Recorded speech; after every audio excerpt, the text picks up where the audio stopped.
I don't know about y'all, but I can pretty much eat my body weight in watermelon throughout the summer. I'm obsessed. I love it. I can't get enough. And I love putting it in this salad that we make multiple times throughout the summer. Watermelon and orzo salad is so good. It's easy and quick, and it only uses 5 ingredients. I know you're gonna love it, so let's go ahead and get started. So to start this recipe, I've already pre-made my orzo. Just make 1 cup of dried orzo according to the package directions.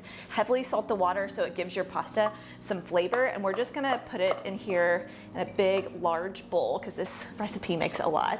So we're gonna put this in the bowl and let this cool slightly while we chop up our watermelon. We're gonna use about 2 or 3 cups of watermelon. If you get a really big one, use about 1/3 of it. There's no real measurements, so just go ahead and dump it in there. It'll be great. We're gonna use this whole small one today. And the key to this watermelon is to make sure you dice it in really small bite-sized cubes so that everything is relatively the same size when you eat it. You can cut the watermelon however that you like or enjoy. I know everyone has different ways of how they cut watermelon up, but I'm gonna do it this way just so I can ensure that I get really small bite-sized cubes of the melon for the salad. And I'm just making the slices about 1/2 inch or so wide. And same thing, I'm gonna make everything about 1/2 inch or so. Basically, you kind of want to get the size of like a sugar cube. It doesn't have to be precise, but that's kind of the size that I go for. So once we've cut it long ways, we're just gonna go ahead and cube it up.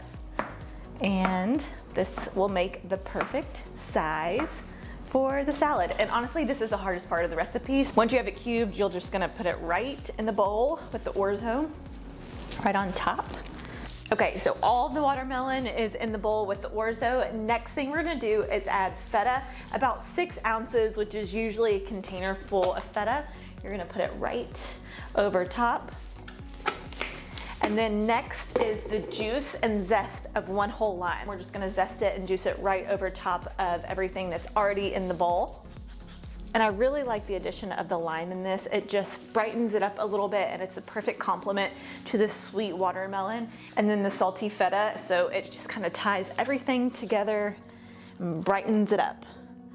And then the last thing that we're gonna do is the fresh mint. We're gonna use about 10 or so fresh mint leaves. And then I like to pick all the individual leaves off, and I'll stack them together on top of each other just like this, then roll them up tightly and cut that way. So once they're stacked together just like so, we'll roll it up in a really tight roll and then just do really thin, fine slices all the way through. Beautiful, smells delicious.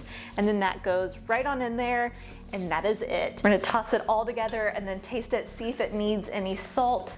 Then we'll put it in a big serving bowl and get it out for everyone to enjoy tonight.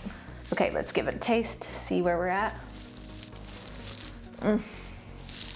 It's so good, it's perfect, doesn't even need any more salt.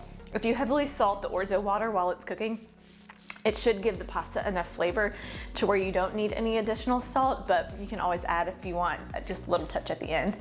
It's so good. You have that salty, creamy feta that just pairs so perfectly with the sweet watermelon, and then the zesty lime just kind of brightens everything up. And orzo is so light and delicious. This watermelon orzo salad is the perfect side dish for the summer.